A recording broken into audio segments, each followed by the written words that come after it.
is in the chat, should you care to join in.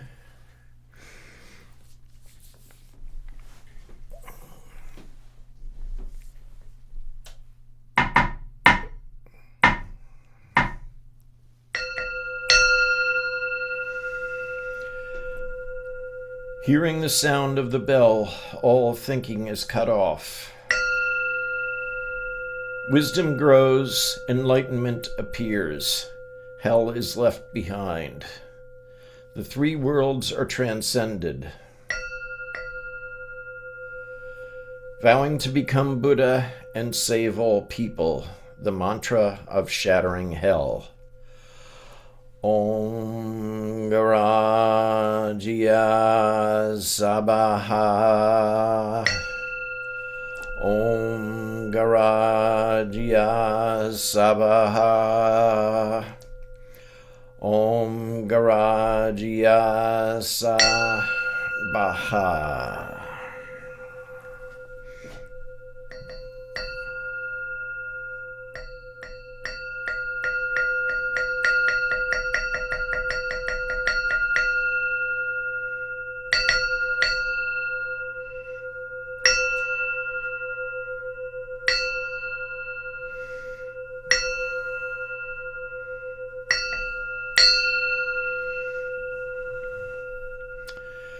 Take refuge.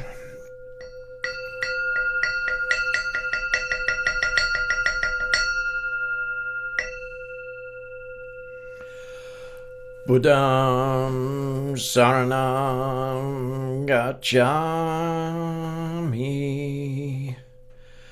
Dhammam Saranam Gacchami.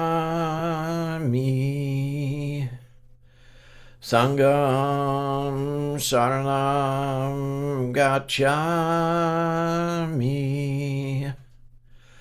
I go for refuge in the Buddha. I go for refuge in the Dharma. I go for refuge in the Sangha. Buddham Saranam Gacchami. Dhammam Saranam Gacchami. Sangham Saranam Gacchami.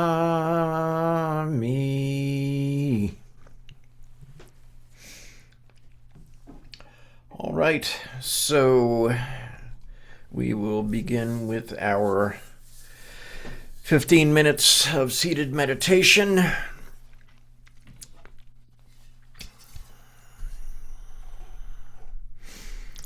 When mind is plunged into meditation, samadhi, one perceives clearly the appearing and disappearing of all things in the world.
Let us chant the Gatha on opening the sutras. This Dharma, incomparably profound and minutely subtle, is rarely encountered, even in hundreds of thousands of millions of ages. Now we see it, hear it, hold and maintain it. May we completely realize the true mind of all Buddhas.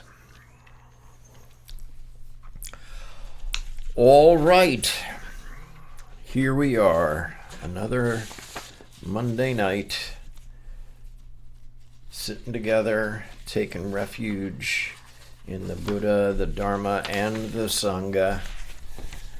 And so tonight, I wanted to start with something from one of our recent ancestors, Mangang.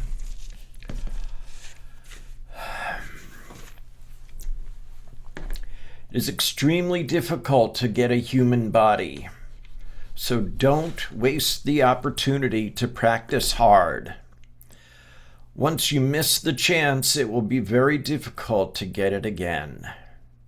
If you don't attain enough strength in your practice, only your karma will remain when you die. Time is of the utmost importance for a Zen practitioner. Don't waste even one moment. If you have one mind, even at that time, you can get enlightenment. As I said, Zen Master Mangang, 20th century, beginning of the 20th century. Now, we've got also in our lineage, of course, is Zen Master Seung Sahn, and his enlightenment story is that he went off onto a mountain and chanted the great Dharani for 100 days straight. And he subsisted on ground up pine needles for his food. And he came back down the mountain, and his teacher, Kobang, checked him. Apparently he, as many of us do, had an issue with the Kongan about the cat bowl being broken and the mouse eating the cat food. Apparently it took him a few shots to get through that one, but he eventually did, and Kobang verified that he was indeed qualified to be a full-fledged Zen teacher, and he was 21 years old at that time. That was some hard practice. I don't think I would be able to manage going up onto a mountain, eating pine needles and chanting 16 to 18 hours a day to the beat of the muktak. I'm thinking I might have a hard time with that. And I think that would be the case for most of us, probably. We're all householders in our own way, right? None of us are living in a monastery. None of us are living in a grass-roofed hut on top of a mountain. We have responsibilities to ourselves and to the others around us for providing food, shelter, etc. We've got things that we might need to do. And if our practice, if our awakening was totally dependent upon things like going to the top of a mountain, chanting 18 hours a day and eating pine needles, I don't think there would be much of a point, right? That's hard practice. That's hard practice. That is hard practice.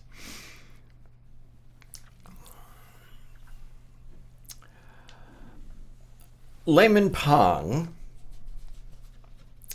whom you may be able to discern from his name, was a layman during the Tang Dynasty in China. And much like the rest of us, he had a wife, he had a daughter. He did take all of his possessions, of which apparently there were plenty, and dump them into a river. But still, he was not ordained. He was not a monk. He was not a priest. He was just a guy who had fewer things than he started with, and a wife and a daughter. So one day, the layman, musing on life and practice, uttered these words of wisdom.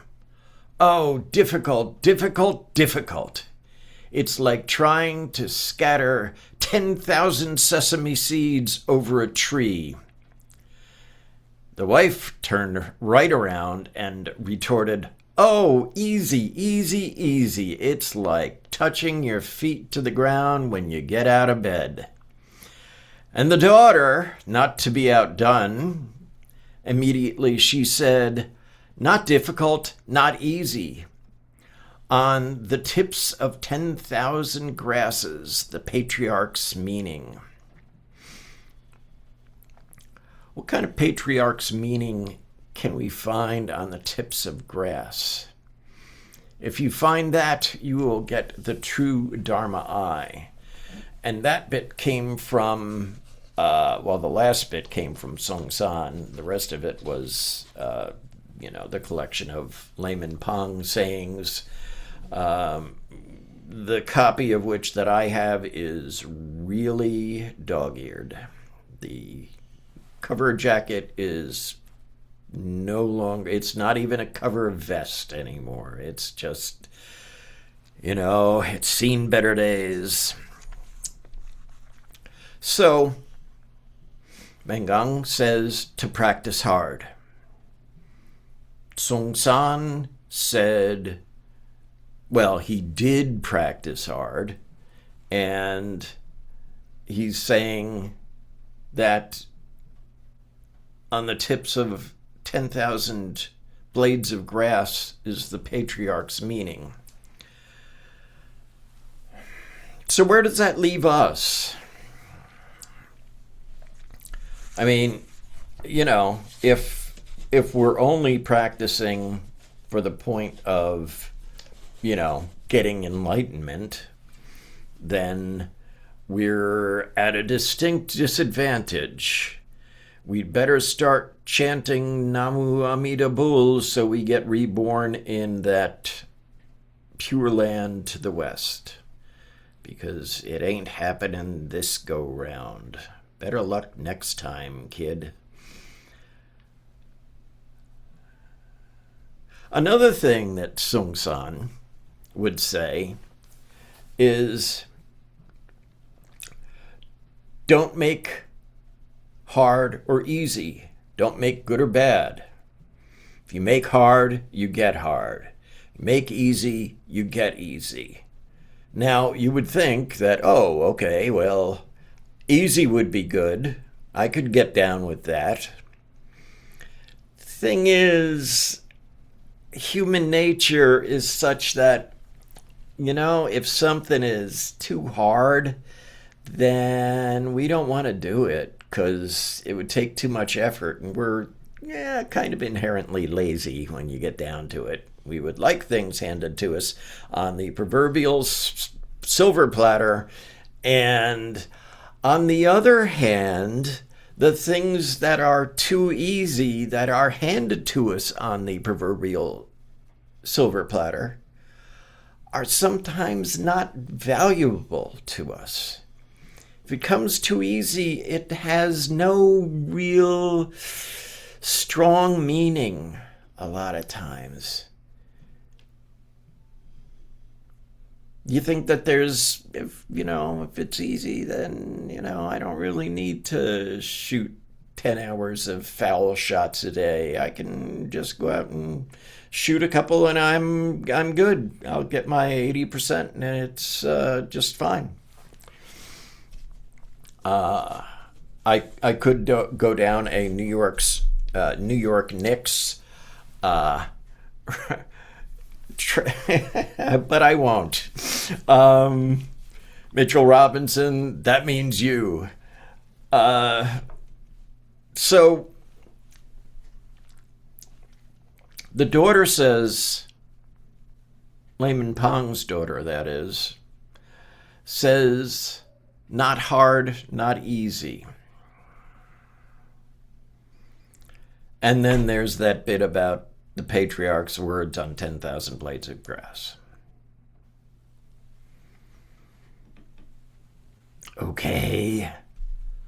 So Layman Pong thinks it's hard. His wife comes in with, it's easy. What are you talking about? And then the daughter comes in with, not hard, not easy. So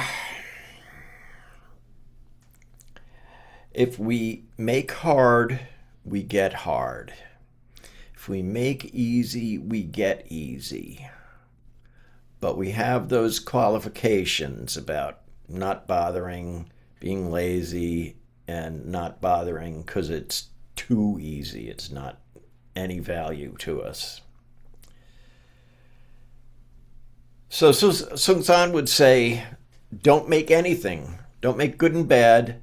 Don't make hard and easy. Don't make anything. You might think to yourself, okay, what does that mean exactly? And in this case, it means that whatever hard or easy that we create is from our thinking. It comes from between those two ears. If we think it's hard, we're making it hard. If we think it's easy, we're making it easy. If we don't make anything,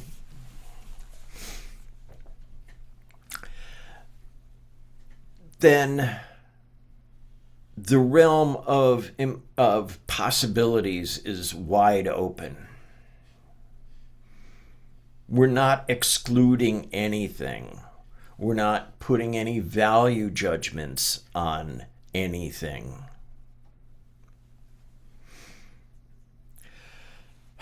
So let's go back to Mangang for a minute there. And he says it's hard to be human. It's hard to get a human body in those 6 realms of existence that we talked about last week.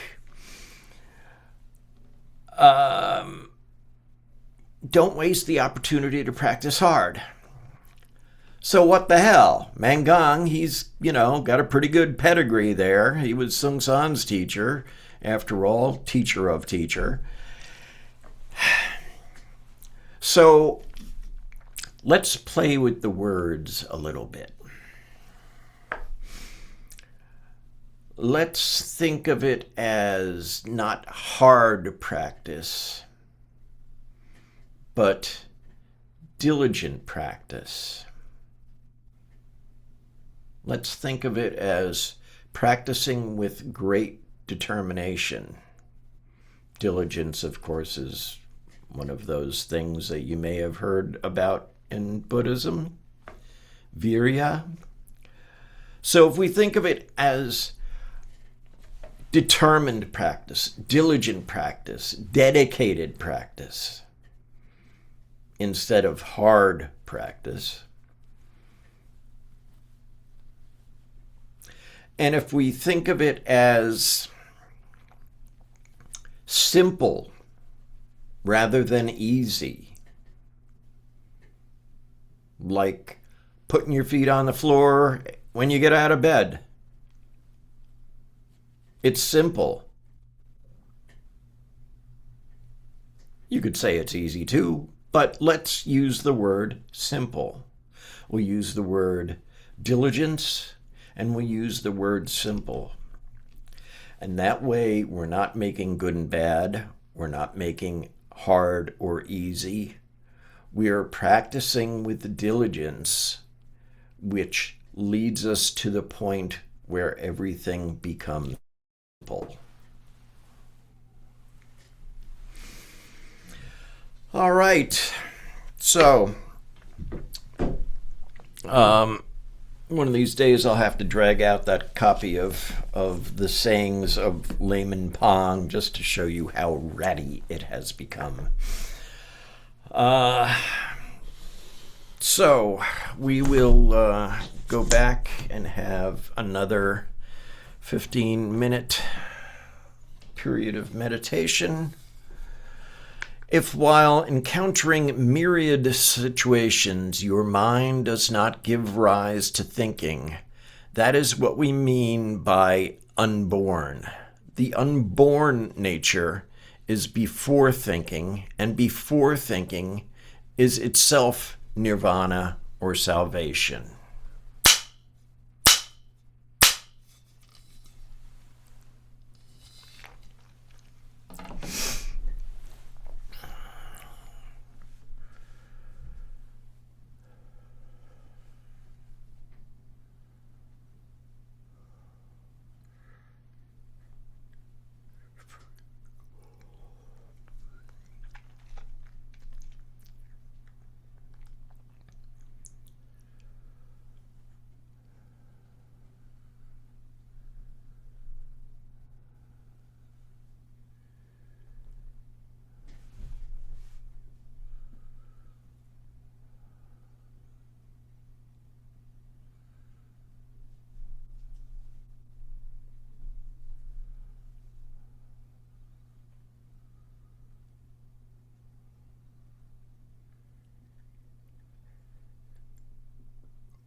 All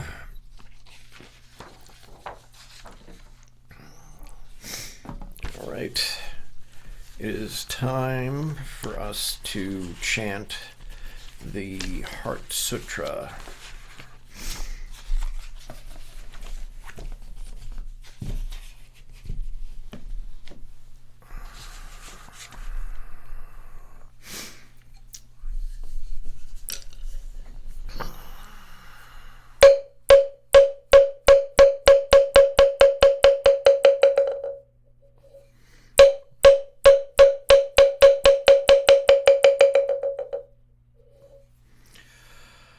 Mahaprajna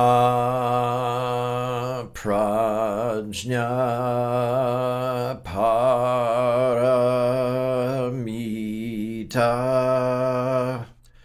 Hridaya Sutra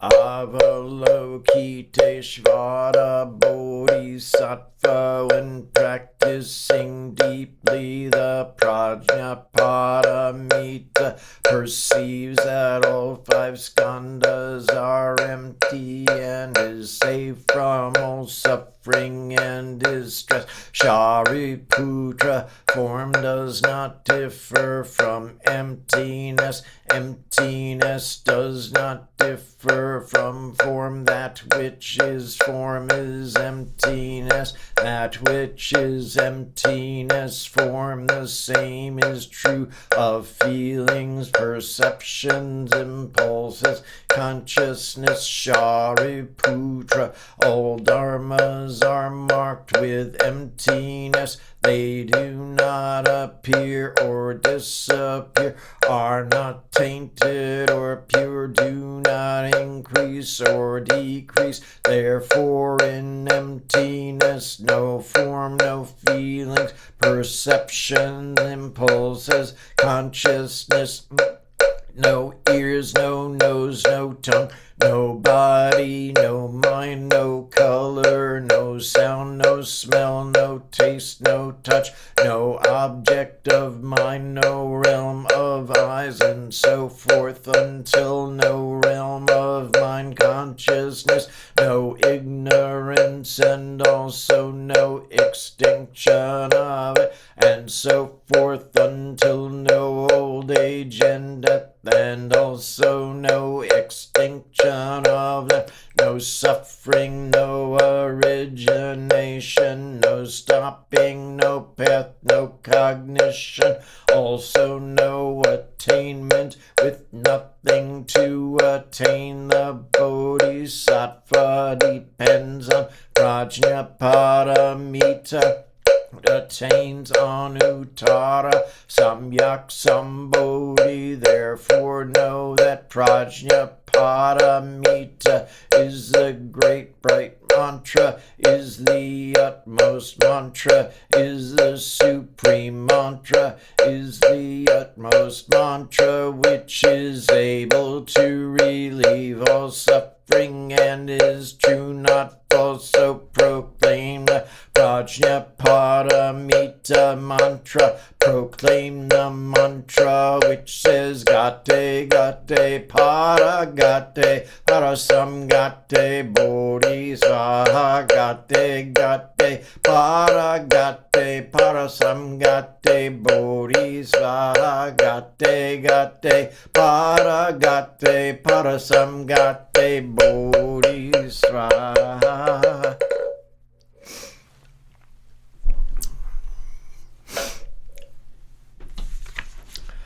So let us do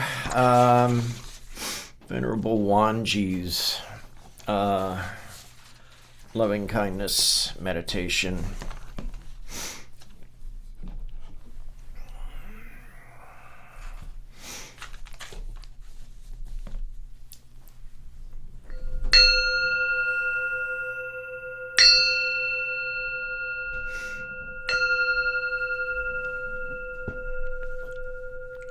May I be well, happy, and peaceful.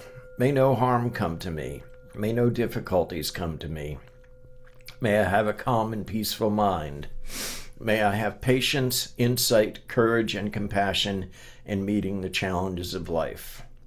May my parents be well, happy, and peaceful. May no harm come to them. May no difficulties come to them. May they have a calm and peaceful mind. May they have patience, insight, courage, and compassion in meeting the challenges of life. May my teachers be well, happy, and peaceful. May no harm come to them. May no difficulties come to them. May they have a calm and peaceful mind. May they have patience, insight, courage, and compassion in meeting the challenges of life. May family members and relatives be well, happy, and peaceful. May no harm come to them. May no difficulties come to them. May they have a calm and peaceful mind. May they have patience, insight, courage, and compassion in meeting the challenges of life. May friends and acquaintances be well, happy, and peaceful. May no harm come to them. May no difficulties come to them. May they have a calm and peaceful mind. May they have patience, insight, courage, and compassion in meeting the challenges of life. May unfriendly people and my enemies be well, happy, and peaceful. May no harm come to them. May no difficulties come to them. May they have a calm and peaceful mind.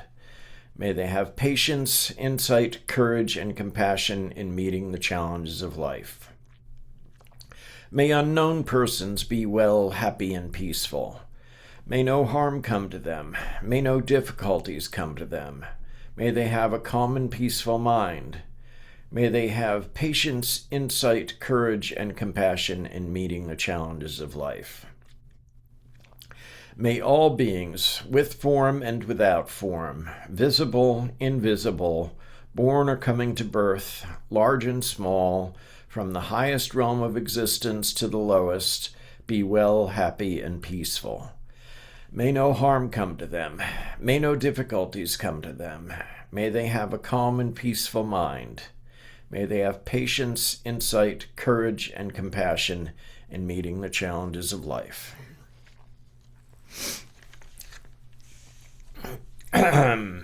Let's do our dedications of merit.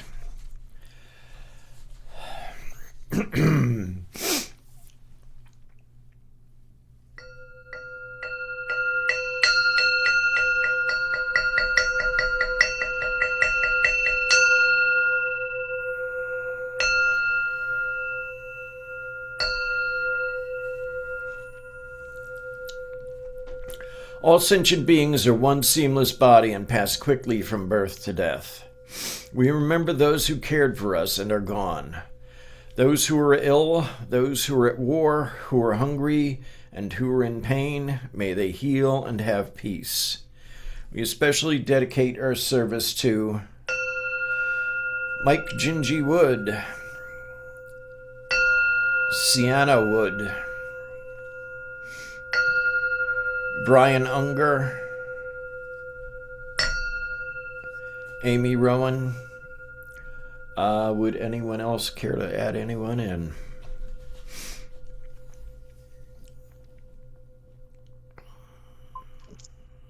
Barry and Juanita.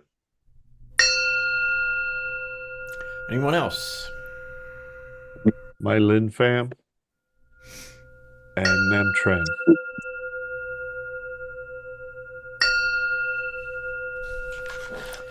Any others?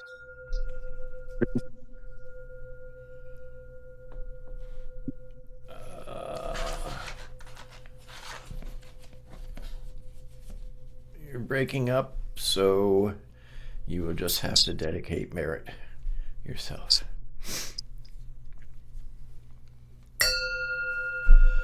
All beings in the 10 directions, subject to the greed, hatred, and delusions of themselves and others.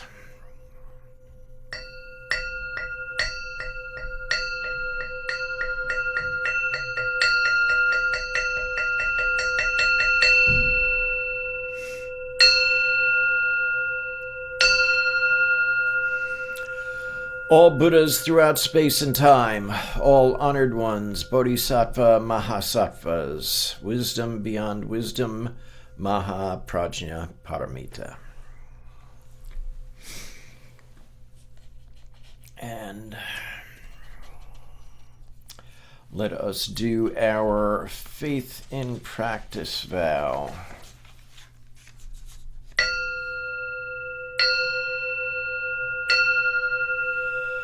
I will never retreat and will be firm in my mind in this correct Dharma. I will escape from the samsaric cycle of birth and death and definitely will see my original face. I will be sure to inherit the life of insight of the Buddha and save all sentient beings. And Brother Hangdal.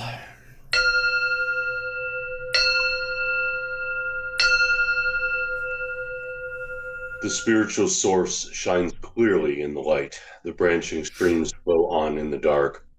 Infinite realms of light and dark convey the Buddha mind.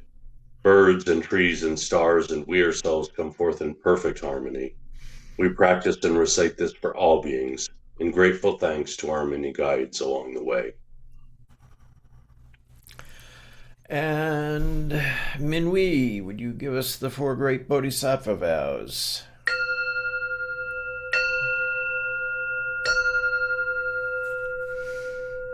Sentient beings are numberless. We vow to help them all. Delusions are countless.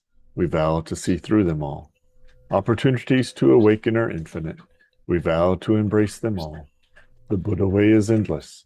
We vow to embody it.